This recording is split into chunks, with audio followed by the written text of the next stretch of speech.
It's scared of evil. It does not function? Maybe. Awesome. I trust him after Jesus. Jesus, I trust in you, and Brother Jack, I trust in you. But not on the same level. Okay. So I was telling you that to use the text of Father Wallace to help you to understand that problem. We'll face a lot of time, a lot of time. Of course, in the answer in theology, the answer from the Word of God is much better. But as a philosopher, we have to understand the best we can, how we can conciliate the goodness of God with the problem of evil, existence, reality of evil. So that is the position we have here. You remember the deist and the theist. The deists, they say God made the world, and after that, He does not take care of it.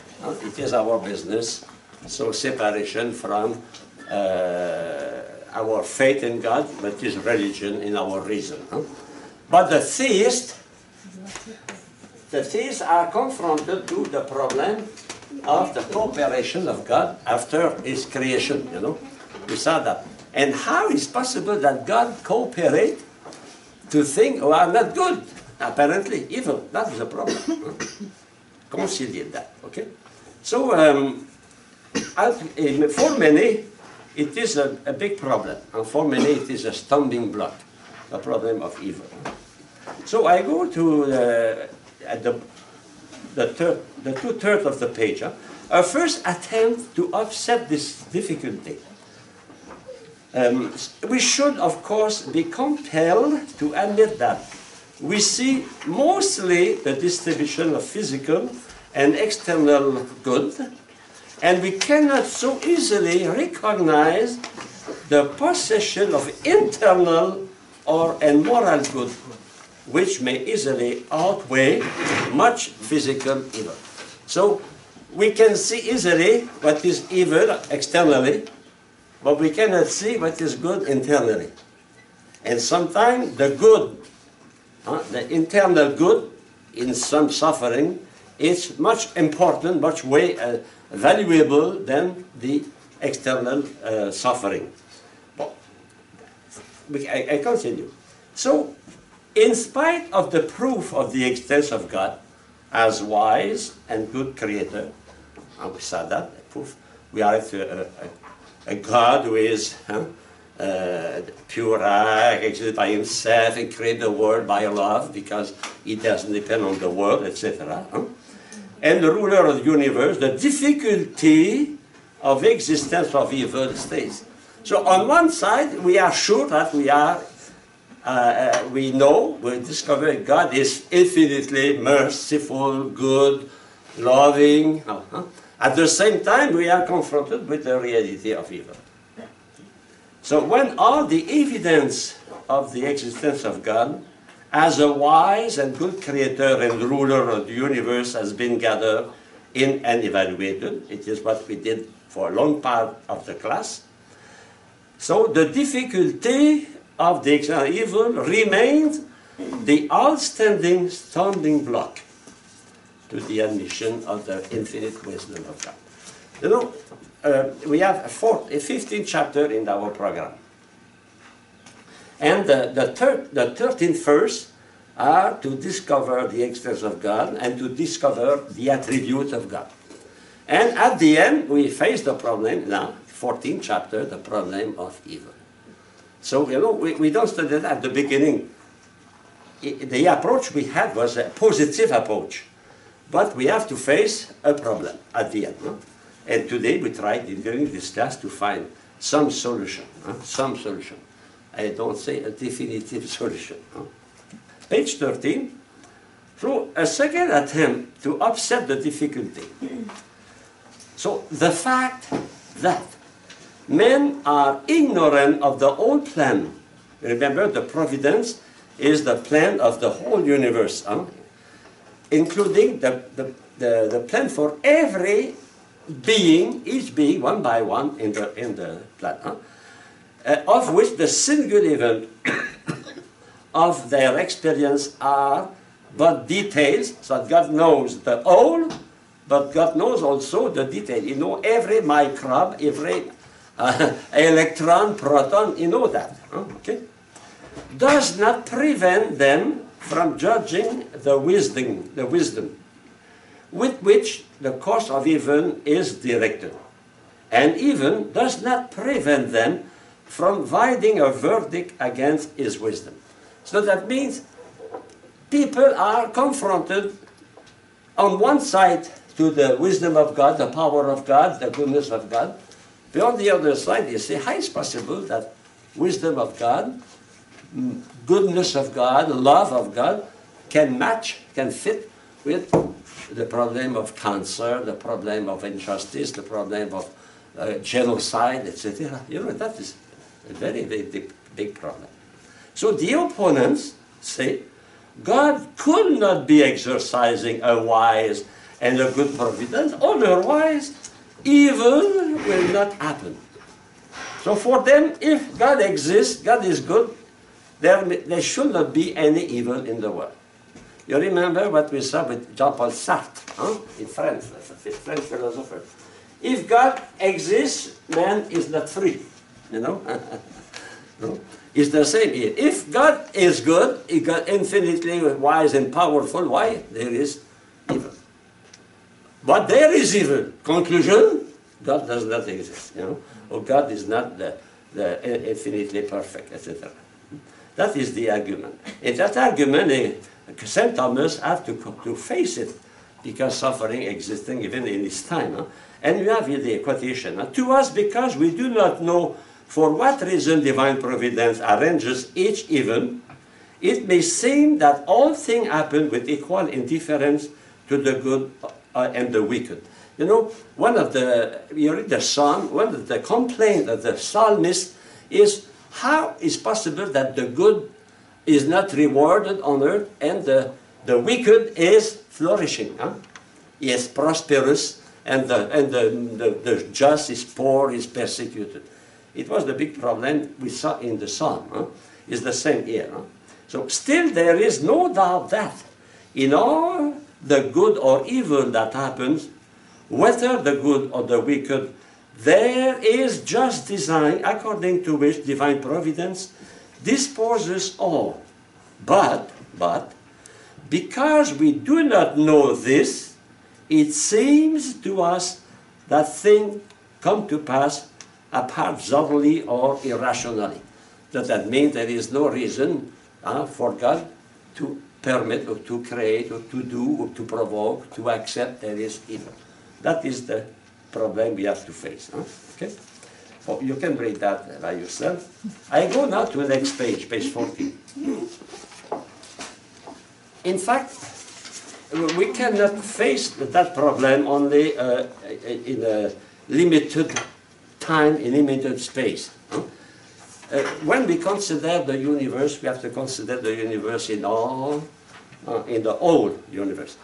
So, like when you look at the painting, you go to a museum, you look at the painting, the beauty is not only in the little part, it is in the whole.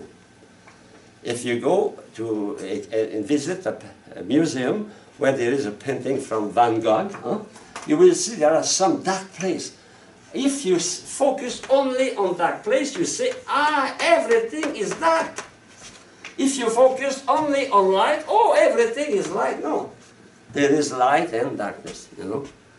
So that means we have to study the problem, not only focusing on some details, but to look at the whole plan of God.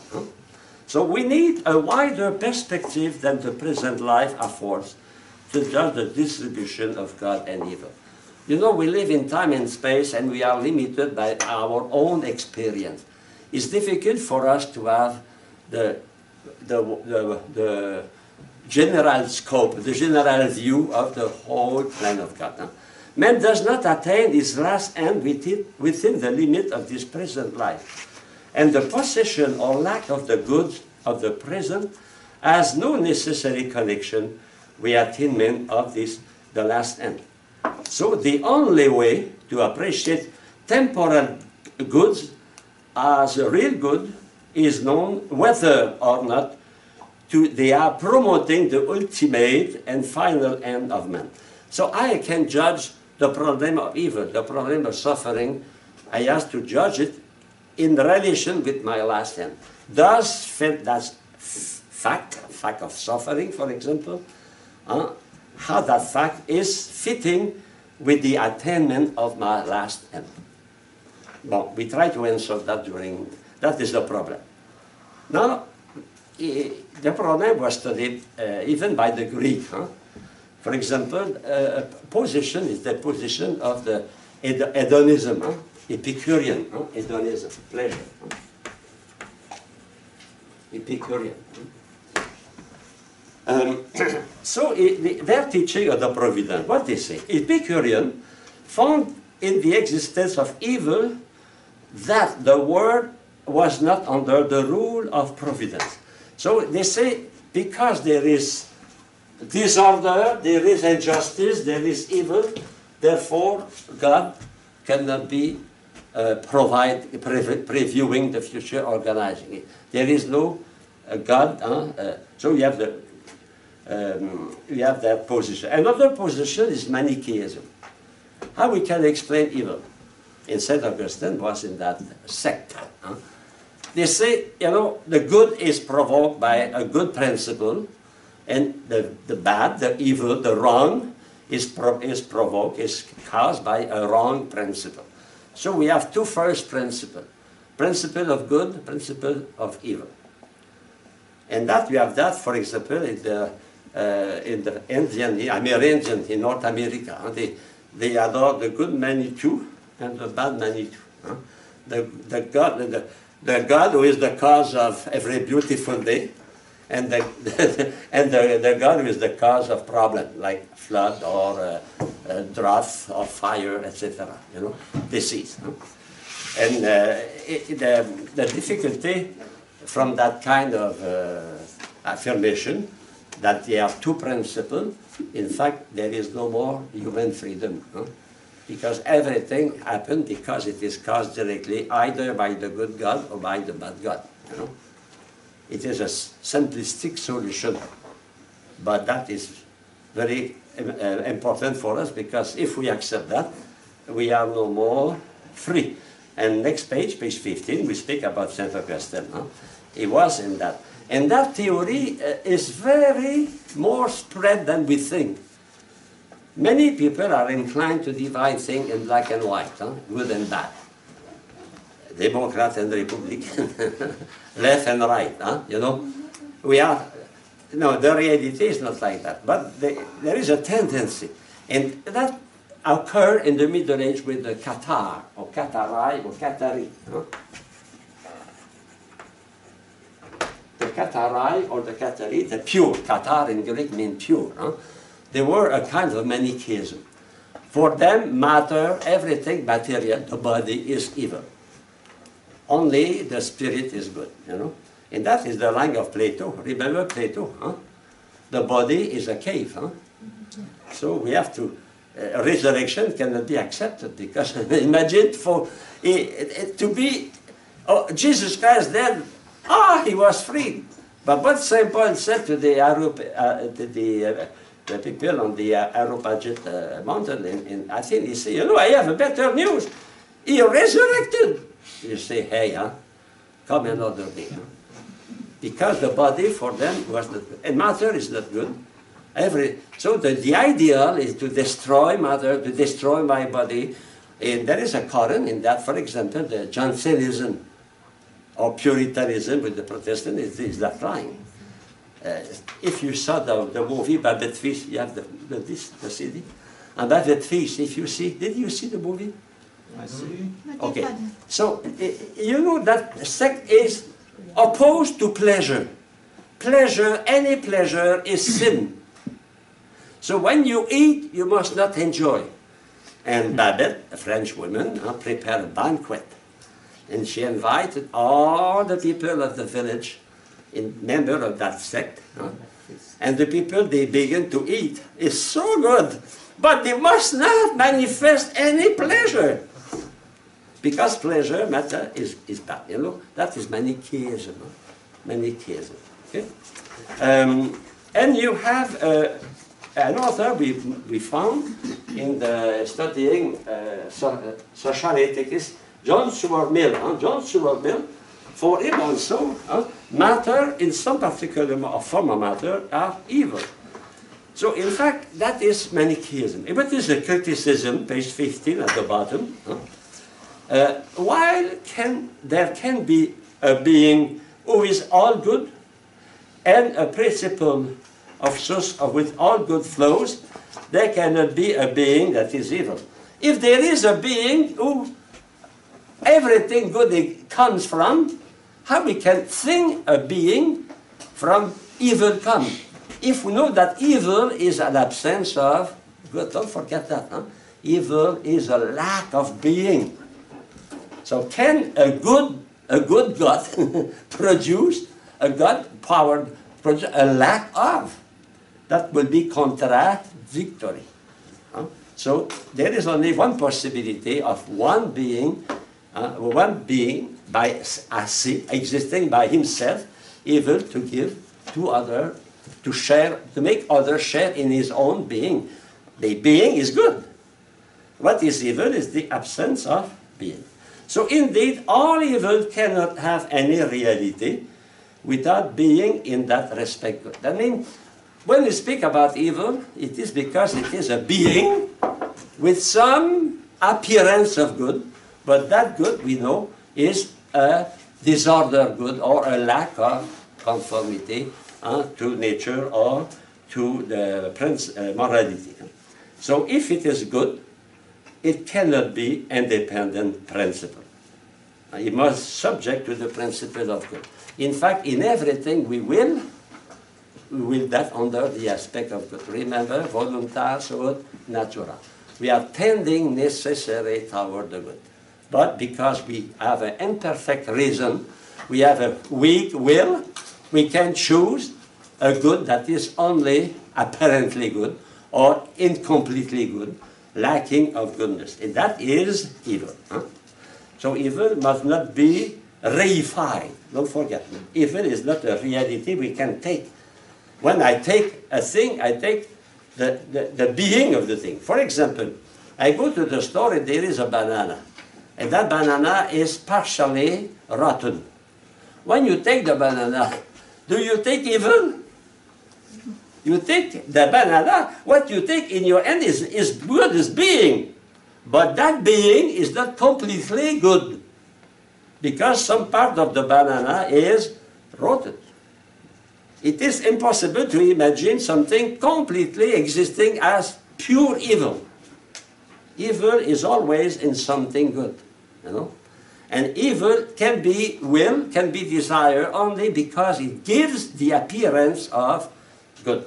The man who goes and drinks and drinks and drinks, that man is searching not for the evil, headache, a problem with his family, his wife, but to have some satisfaction. Yes? I'm thinking of like the banana analogy that you just used, and it sounds to me like in that situation, evil is an accident because it has to exist. Yes, exactly. Evil is not a substance. Yeah. It's a lack of perfection. It's a lack of quality. It's a lack of relation. In fact, we have the substance, and you have the 9 mode of substance, and the 9 mode of, and there is a lack of truth, a lack of goodness, a lack of relation with the good, etc., with the truth. Okay? Now I go to the opposition, the contrary. Well, those who affirm that God cannot exist because there is evil, but Leibniz and the optimists, they say, no, God cannot create, what God does, He does not perfectly, therefore the word He created is the best word He could create. That is the position of Leibniz. By the way, Leibniz was a mathematician.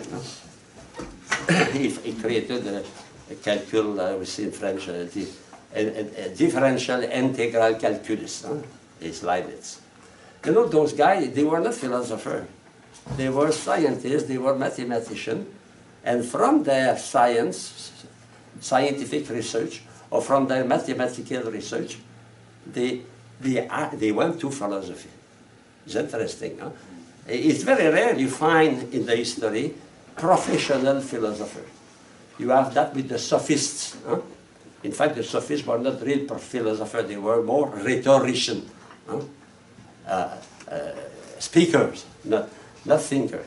But the majority of philosophers are scientists or mathematicians. For example, Descartes was a mathematician and a scientist. Pascal was a mathematician and a scientist. He was the first to create a machine to calculate, calculator, etc. It's interesting to see that. And Leibniz was a great mathematician. So the position, the content of the theory, the universe is the best of possible world. And if evil exists in the best possible world, it can be only because evil is unavoidable. That means evil is necessary to creation. That means God cannot create something without evil. You know, some philosophers, what they say? They said, evil is necessary because matter is evil. So if matter is evil, of course, evil is necessary in creation. It's not the position of Leibniz, but some philosophers go up to say that. You know, if you want, evil is attached to the fact there is matter. So matter will be the cause of evil for them. Yes, brother. So, Father, have you ever seen the yin yang? Like, Yeah, in China. Yeah. Every little good, there's some evil. The same is the same line. Huh? Yang, it is in the same Oh, my bad. good and bad, you know. Yeah. Okay. My bad. You are right. Yeah, I'm doing that. Yeah, you are right. Good. Okay. Therefore, the optimist, Leibniz, will hold that evil in the world is not charged against the good and wise providence of God. There cannot be a creation without evil. That means God cannot create material world without creating evil. That is the position of Leibniz. But and what we can say, the great consequence of that, God is not free. God is not free. What He created, the world He created is not free. Huh? So God created not out of necessity, but freely. So in the position, of course, for example, if you follow the reasoning of Leibniz that God must create always the best because He is infinitely the best, why did He create worms, mosquitoes, germs? He should have created only human beings. No cat, no cow, no squirrel, no snake, only human being, because He must create the best. And what is in the universe the best is human being. But human being lives on soil, on ground, in mud, Yes, brother. Well, technically, if He created things as the best possibility, like the created things as their best thing, when He be creating like other gods, because the best thing would be But Leibniz, he would not say that. He knows that God cannot create other gods, But the position of Leibniz is God because, Leibniz wants to defend the goodness of God, the wisdom of God. He say, He created the best. So the world exists now with evil, it is the best. Therefore, God, it was necessary for Him to create evil. Because creating the world, material world, evil was included in that. He was not able to create another thing. But that is the position. But we have the criticism of that. I continue. If it is not the goodness of the universe that moves in to create, but if it is only God's own infinite goodness that moves in to create, then we must hold that evil that is in the world is not there independently of His will. So we have to say that. When God created the world, He knew that there will be lion eating gazelle, snake attacking rats, etc. He knew that. You know that cat will eat mice. It was in the plan, and man will die. It was in the plan, no? Of creation. No? Suffering was there. And you will see in a few minutes that suffering is not necessarily evil. Suffering is a good thing. Imagine if you have no suffering in your teeth, what will happen? Your teeth will become totally rotten. You will lose your teeth without knowing them, knowing that, and you will be without.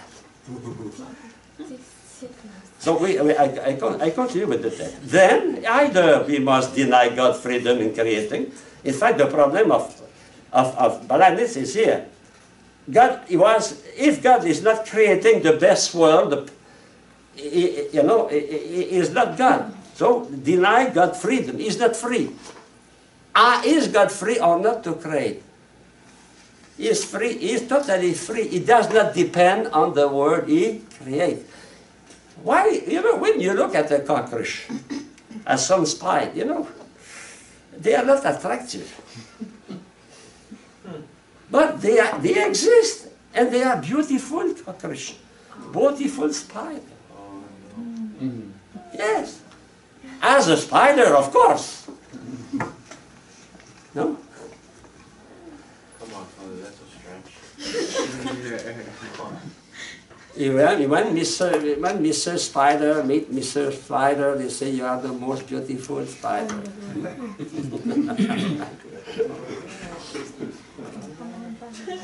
To exist as the perfection of what a being is, it is to be totally what it should be. No. So God, when He created the world with a hierarchy of being. Hierarchy of being. In that hierarchy, He did not create all the perfect being. Everyone is perfect in his own level. A worm is perfect in his existence as a worm, and he is very useful to those who go fishing. Every being is perfect in it. So there is an order. God does not create necessarily all things perfect on the same level. He was free to create the way He created with a hierarchy of perfection. And man, He put man at the top. Why He put man at the top? Because it is His freedom. Why He gave man intelligence? He did not give intelligence to monkey, his cousin, or chimpanzee. We cannot put limit to the power of God, to the wisdom of God. But we cannot understand everything. And here Mr. Leibniz tried to justify God, saying what He did, it is the best. Of course, what God does is the best. But He can create other things. He's not depending on one creation. God can create, for example, a human being with 3 eyes. I told that to you, no? Is it contradictory to have 2 eyes here and 1 behind? So you will all be protected. Now, cars, they are sold with a TV behind. So we can see if you crush your wife or your child. Okay. William James, let's go to William James. He speaks about a finite God. William James was a pragmatist. And in fact, he judged the value of things to their utility. God is very useful in society. God is probably the most useful being in society because the majority of men and women obey the laws because they believe in God, because God sees them, and they are afraid, and it's a powerful instrument for peace in society, God. But that is the view of pragmatism. God exists in the measure He is useful. So James frankly admits the existence of evil in the world, but believes that the world can be redeemed from evil if all the forces of good work together. And among the forces, we have God. God is a force with the other. In fact, God is a number in the series. You remember the first proof. The first cause must not be a number in the series. It must be outside of the series. But William James put in the criticism of that. Next page. Of course, a finite God will not be a God at all. That is it's clear. So now I go in the middle. Objection of pluralistic philosophers. There is no reference to one ultimate principle. There is, in reality, no such unity. When theists, all those who believe that God continues to take care of His creation, seek to refer all things back to ultimate principle. So what we can say here, if we admit more than one principle, we are faced with the difficulty. Are these principles self-existent? Can be two principles, self-existent, ase, no. There is only possibility of one ase. The other will depend on another. So there is only possibility of only one principle. So I continue. These self-principles, suppose they have two, cannot be unless they are infinite. So two beings can be infinite at the same time on the same aspect. No. There is only one unique infinite being. So we cannot accept all those explanations from the Manichaeism, all those who affirm that God is, we can explain the evil in the world because there is either two principles or because God is only a part among the principle of order and peace in the world. So at the bottom of the page, St. Thomas gives you an explanation. That is very, very important. St. Thomas, we must definitely face the situation of the universe first with evil. Evil is a reality. St. Thomas says we cannot avoid that reality. You have to face that. Secondly, with a wise and good a good God who is the creator of it. We have to face the problem of evil in the world. At the same time, you must recognize that God is infinitely good and wise. And thirdly, look for an explanation how we can reconcile both. So that is the position St. Thomas with that. First, we cannot deny evil. Secondly, we must hold firm to what we studied before. All the proof we have, all the reasoning arrive to God infinitely good, merciful, powerful, etc. And we have to try to consider. That is the word. So page 18. So God freely created a world with amount of perfection, the one He has. God created this world with the amount of perfection. It is He who decided to create a certain amount of perfection, a certain degree of perfection, a hierarchy of perfection in this world. There is no homogeneity in the world. There is no democracy in the nature.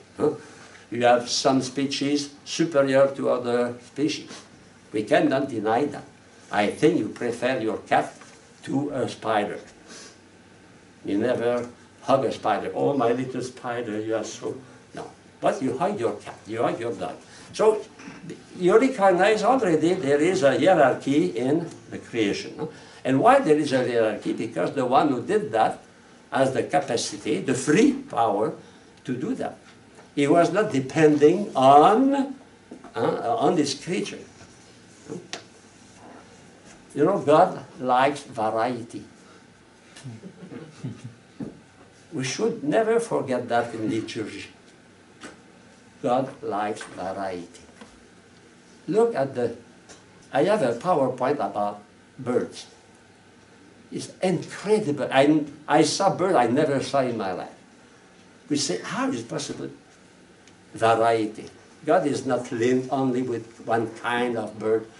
He did not create condor. Oh, the best is the condor, albatross, you know. I will create only albatross. No, he created a bird. Huh? Many kind of birds. Is the same for snake. Many kind of snake. Is the same for animals. The variety is incredible in nature. And even now we continue to discover new flowers and new animals, even now.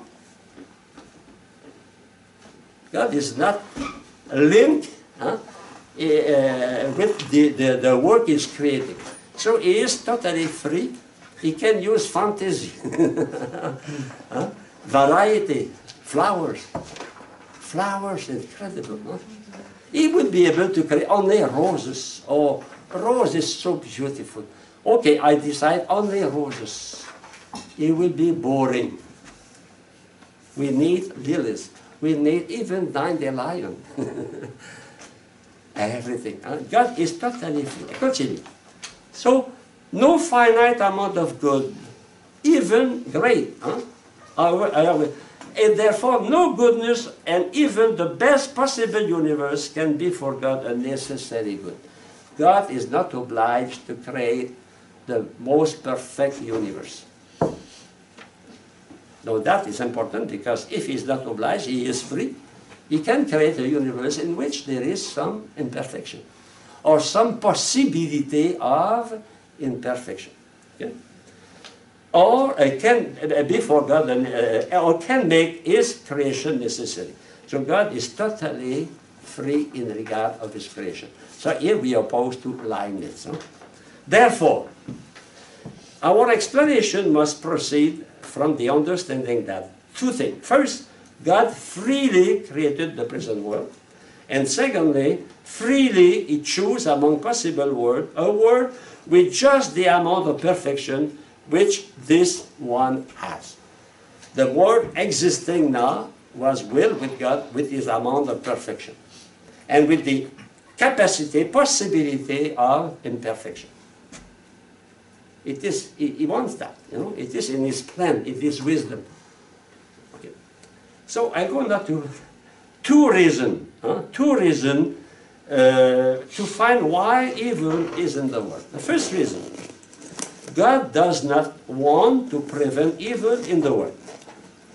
Because evil is a fact, we are sure that God does not want to prevent that. Because if He had wanted to prevent evil, there will not be evil.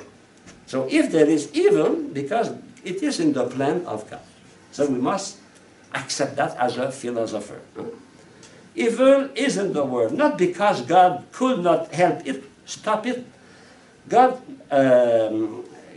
might have abstained from creation together. Even God can also not create at all. God is free to create. He's free to create what He wants at the degree of perfection He wants. We cannot put in the will of God any limit. And sometimes we want to put limit. We say, God, you should create only a world without suffering. Only a world without limitation. In fact, if we ask that from God, what we are asking from God? To create another God. Because only another God is absolutely perfect. So, you know, the problem, we are judging God from our perspective. We should try to understand the universe and the problem of evil from the perspective of God.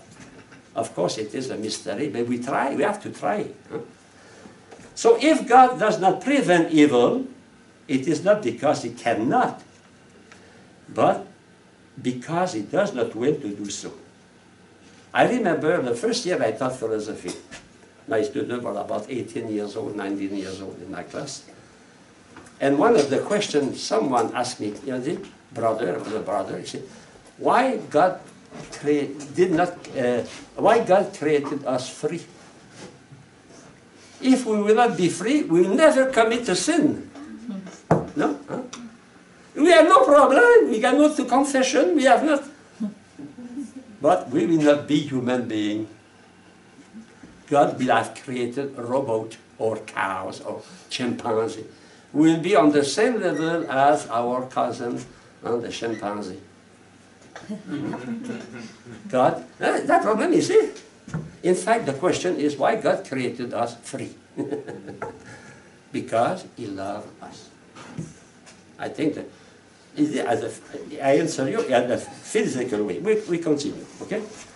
So, secondly, God can bring out of evil greater good than there will be if evil did not exist at all. God has the power to take from suffering something positive, from a situation of injustice something just. And that is the wisdom of God. Okay. So the present universe, with its present government, leaves to creatures the use of their natural power.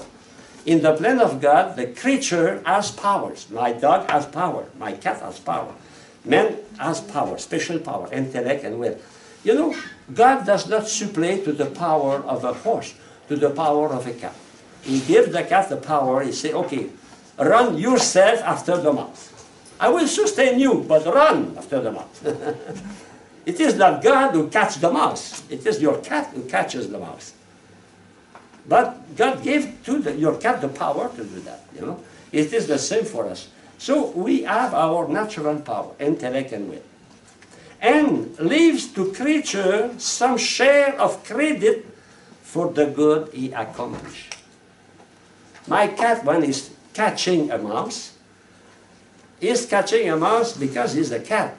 But why he's a cat? Because God sustained him in the being of a cat and the action of a cat. But the cat is catching the mouse, it's not God. That means, very important, huh? He creates creature in such a way that creature share the credit for the good it accomplished. So when you do something good, we are sustained by God, and we saw that, huh? God is sustaining us in our being, in our mode of activity, mode of being activities. But it is the responsibility of catching the mouse it is the cat. When I catch I go hunting, I kill the deer. It is not God who killed the deer. I killed the deer. Yes, brother.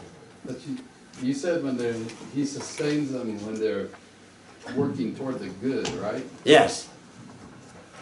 But what about people who are cutting heads off of children? Yes. That is... Yeah, I know. You know, God, in the plan, in His plan. Okay, let us go to the first question. A lot more matter, about 1 million, according to the historian, okay, in 400 years. What I think is Tertullian is said, huh? The blood of Christian is the seed, the blood of martyr is the seed of Christian. In fact, Christians conquered the universe at that time, not by arms, but by shedding their blood. That is a fact. We cannot deny that. They have no gun, no spear, no army. So God can transform a situation, but we don't know how. And many times we don't know the result in our own life. Sometimes we see the result in our own life, but we don't see all the time the result in our own life. That some difficult situation was in fact for us the cause of a better situation. Well, I spoke about me because myself, you know, when I was a brother, I liked to teach science. I was a science teacher. I liked that. I was passionate for that. My superior said, what do you want to study? Oh, of course, science or pedagogy. Oh, we need a teacher in philosophy. You will do your license in philosophy. Well, in fact, for me, it was stupid. Humanly speaking, I did not like philosophy. For me, it was a waste of time. I was passionate for science. I don't know why I said yes. 50 years after, 60 years after, I say I was stupid. I was stupid. I cannot explain that humanly. I can explain that spiritually. On the supernatural level, I'm sure I received actual grace at that time. The Holy Spirit gave me the grace to say yes. And that changed completely my life. You know? But now, after, it was in 1957. So now, after that, I can see that was, apparently was an error, was a stupidity, was a nonsense. Apparently, was for me the best. You know? That is one thing I can see. But the majority of the time we cannot see. God allows us to see a little bit. What is important, what is that? God transforms suffering into joy. You remember Marcel Van, huh? The Vietnamese, huh? Transform suffering into joy. God transform evil, take the opportunity of evil to make growth, love, virtue. We see that soon, okay? But we must accept we cannot explain everything. We cannot. And now the best explanation is not on the level of philosophy, it's on the level of faith. And the best is Good Friday and Paschal Vigil. The exultet and the preface of Paschal Vigil is the perfect answer to the question. But as a teacher of philosophy, I shall not say that. But as Christian, I can say that. Yes, brother. Father, a lot of my friends, even they're not very religious or nothing, but even on a philosophical spectrum, because we're dorks when it comes to philosophy. Well, they are, not me, but they talk about it. But they say that God is a masochist. Yeah, it is an argument I learned, yes. What do you think about that? Of course I don't, I can repeat that. You know, I give you an example. You go to the dentist. And the dentist, you know, he knows you will suffer. If not during the operation, after you will have a big problem with your mouth, your big mouth. Huh? Because it for many days you have difficulty to eat, etc. You will suffer. He knows that. Is the doctor, is the surgeon, is the dentist a masochist? Oh, you know, I like that. You know, you pay me $2,000 and you will suffer. You know, prepare. No. He wants to heal you, to give you a beautiful smile. He does not want to make you suffer. So God, you know, He will only the good.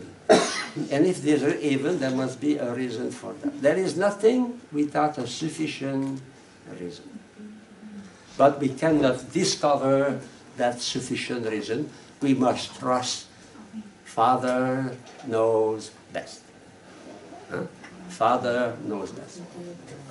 God knows best. But He cannot say, you know, you will suffer. No. Okay. Page 19. Page 19. But you know that class is, you cannot sleep during that class. Because it is a big problem. Huh? Okay. St. Thomas he has a quotation, very, very important, page 19. There is some good that cannot be had except from some evil. Some good can come only from evil. Example, patience, repentance. If someone who did not commit a sin, can he have the grace of repentance? Mercy. Mercy exists because there is some evil, no? We forgive as we were forgiven. All that is linked with problem of evil. So we can, evil can be the occasion of good, of perfection. In fact, imagine if you have no suffering, if physical evil, for example. Is physical evil necessarily something bad? On the contrary, it's good. Because if you have a physical evil, it is an alarm telling that in your stomach or in your lung or in your teeth, something wrong is happening. If you have no suffering, a day you will arrive and you will be completely eaten by cancer without suffering. The problem of some cancer, they don't make people suffer. And when they are totally expended in the body, it's too late. You know? So suffering, even at the biological point of view, is as a sufficient reason. Huh? Okay. Now, page 19. Can God intend evil? Bon. So, what is evil? Absence of some good, which is natural or due to the thing. This is the summary of what we studied before. Physical evil is the absence of a good natural due to the physical perfection. Moral evil is a absence of good natural due to the moral perfection. So the difference between physical and moral. Let us continue. Physical evil may be intended or will indirectly physical. For example, earthquake, tsunami, explosion on volcanoes, landslide. Well, physical evil may not be intended, not directly, but indirectly insofar it is involved in the order of the universe. So in the order of the universe, it is preview that the crust, because the earth is only a little crust, like an orange, peel orange. All the rest is in fusion, is melting. We are here. It's normal that move, that is constantly moving. There are many earthquakes every day, you know that.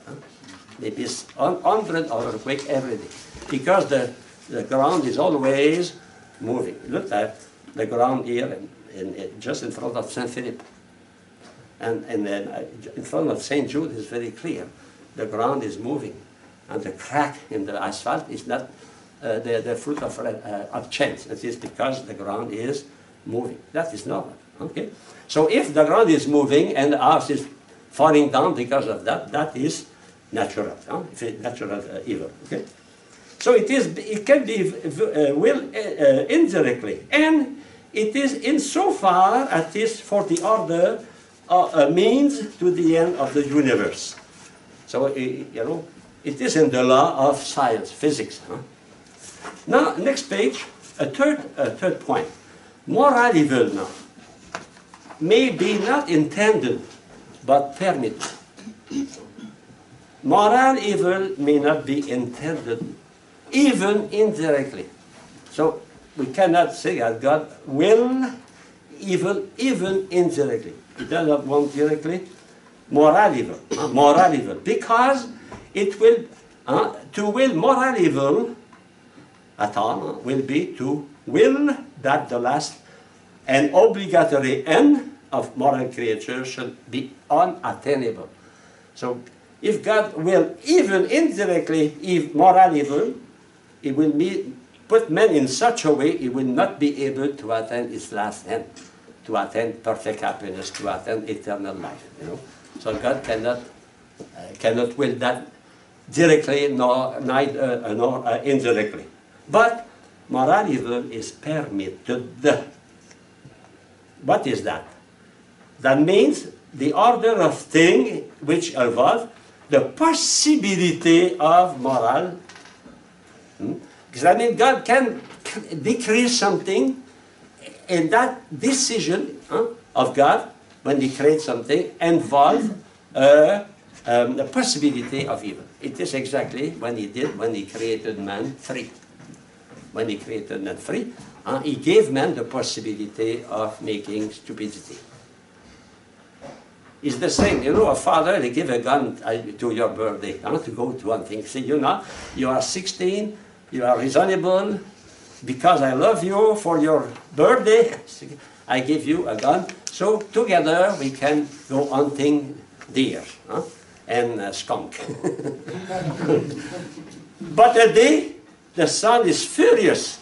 The son maybe used drug and he killed his father. So did the father will directly or indirectly his own death? No. But when he gave a gun to his son, it is among the 100 and maybe 1,000 possibilities. So to give freedom, to give a gun to your to father, to his son, is a mark of proof of love. Or you remember when you were 16, 17, and you want to go to a party with your dulcine. You say, Father, you are a very good man. Can I have your key, your car? And your father, oh yes, but be careful. Be careful, don't drink too much. When he gave you the key of his car, it was a mark of stupidity from your father? Yes, absolutely. It was a mark of love. He proved he loved you. He trusted you. No? He trusted you. Imagine he gave his car to his son or to his daughter. He put the power in the hands of another younger than he. He knows maybe even my daughter or my son is very good. Maybe we never know. In spite of the possibility you drink a little bit, you take some marijuana, he gave you the key. Because he loves you. It is the explanation why God makes us free. Because he loves us. It's a good example. When you speak with adolescents, take the example because they are concerned with that. Huh? That speak to them. Okay? I continue. Now, if some certain good is unattainable without the possibility of moral evil, then there will be a sufficient reason for permitting moral evil. So physical, that is, for example, why man is free. God made man free, even if he knew that that man can use his freedom in the wrong way. But don't forget, it is not because you are free that you commit mistake or sin. Otherwise, Jesus Christ will not commit sin in Virgin Mary. That means the capacity of decision, freedom, is not necessarily attached to sin, to moral evil. It's attached also to good things, no? Essentially, what is freedom? It is to decide to do what is conform to my human nature, to rational, to my right reason or not. No? Okay? So it's not the one who gives you the power is responsible for everything.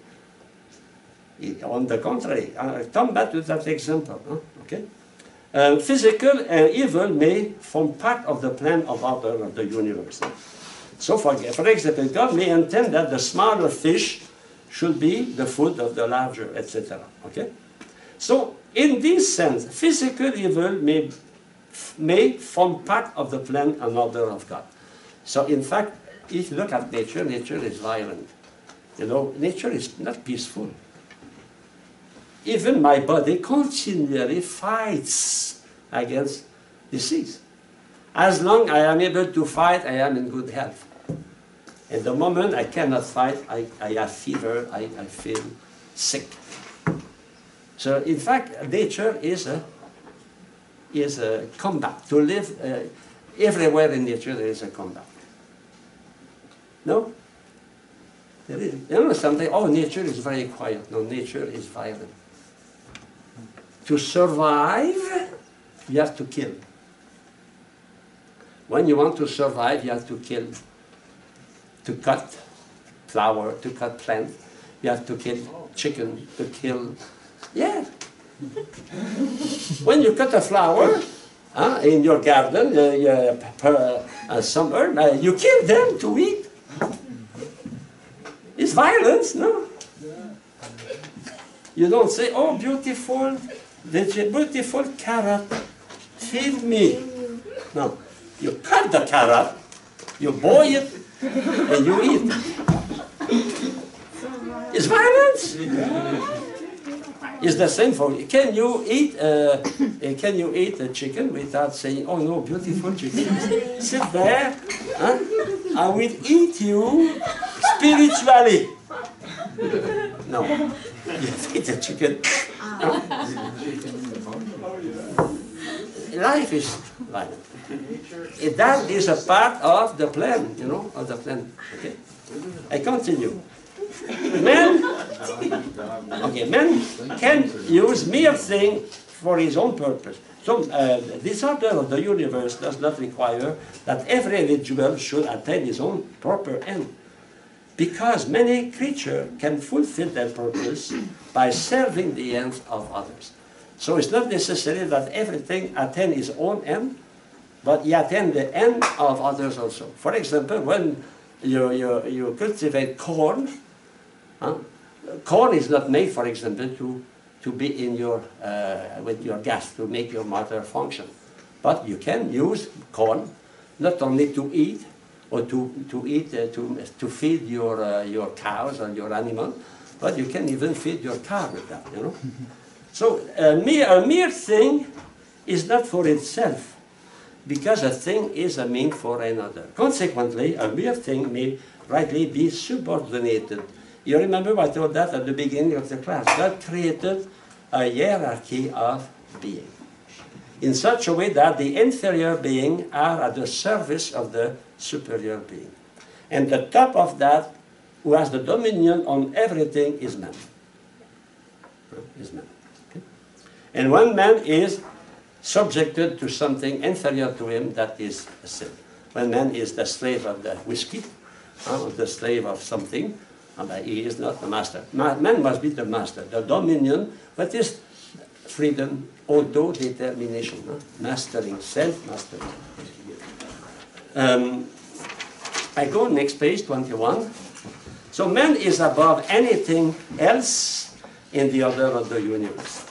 The moral being, the person, just because it is a person, and therefore for itself in a special sense, may not be subordinated to the end of anything else.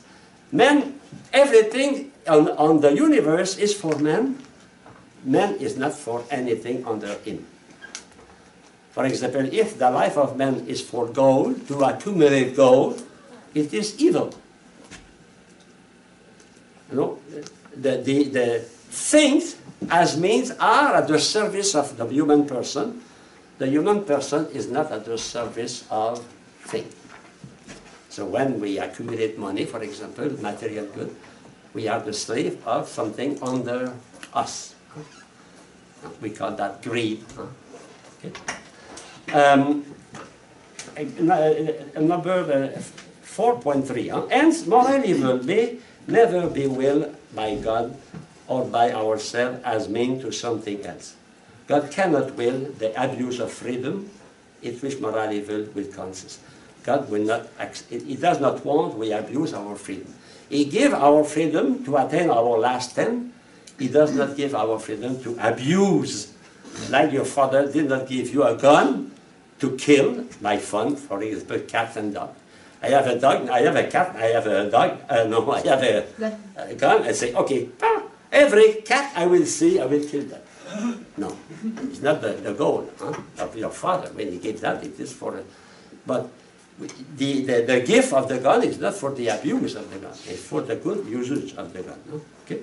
So if free will is to be given to creature, the possibility of moral evil is attached to that. Because free will, along with finite intelligence, open the possibility of the wrong use of freedom. Now God can will the extent of free will for the good of the creature and for the glory can give him, because it is in his plan to give man freedom. So if evil, moral evil exists, it's not because of God, it is because of man. The abuse of the power we call freedom. God cannot will the abuse of freedom. And finally, page 22, you have the synthesis. The synthesis is very, very important because the essential is here. Summary. Physical evil may be willed by God indirectly and as a means, but moral evil may never be willed as a means to an end. So this, we must know at least the essential. God may will the physical evil, directly or indirectly. But he cannot will the moral evil in a way, because it will be against the nature of man. Man by nature has to tend toward his last end. But, I continue, in willing the existence of free, finite creature, freedom, the possibility of moral evil is willed. So God wills the possibility of moral evil. He does not will the moral evil, he wills the possibility, and we can say he permitting moral evil. So Otherwise, if we have no permission to commit moral evil, we are robots. So when God gave us the power of freedom, He gave us also, He permit us. Be careful, to permit is not to authorize. Here is not a, He allow, is a possibility. And someone, they use that argument for abortion. They say the society does not promote abortion, but they like God give freedom to men, even if can abuse. So we permit that kind of we call before a crime. Now we call that we pay for that. Huh? We give for abortion. So now finally I will have 5 minutes to summarize the rest. Huh? That argument we study since the beginning is intellectual. But many times the most important argument is not intellectual, it's emotional. When you go to a funeral home, forget those arguments. Because the people will have not the capacity to reason when they are on emotion. When a mother lost a child, he was crushed by a car, huh? It's not time to say, God allows, no. But we are, and here, Father McCormick give you some consideration. I invite you to read that. Huh? The intellectual value is important, it's necessary for a philosopher, but with the people, sometimes we have to use emotional argument, emotional argument. And you have 8 considerations, page 23. The first consideration, the positive aspect of physical pain. Suffering is not totally negative. There is a grand part. Secondly, next page, second consideration, the utility of suffering for the formation of the character. If there is no contradiction in the life of a child, he will not form his character. Suffering is a part of that. Third consideration, utility of physical and moral evil to practice virtue and merit. Remember, St. Thomas said, some virtue cannot exist without evil, without suffering. Fourth consideration, virtue will be rewarded in the future life. And for many people, it is the argument to accept suffering. It is the argument of Immanuel Kant.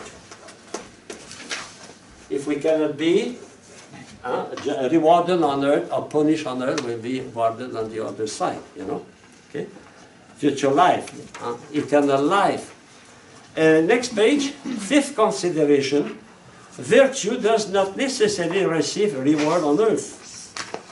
So no right to think that every good deed should receive in this life is reward, and every evil deed receive its punishment now. We have no reason for that. In fact, the fact are the rich, the wicked, so many times they are prosperous, and the just are persecuted. And next page, 26, we have the sixth consideration. Oh, wait, another argument, interesting, just before the sixth. Sometimes they say it will be better not to exist and not to suffer. If you don't exist, suppose your grandfather, to avoid suffering, stop existing on earth. You will not exist. And you look at the genealogy of Jesus, it's interesting. On the genealogy, the majority of the ancestors of Jesus, they were sinners.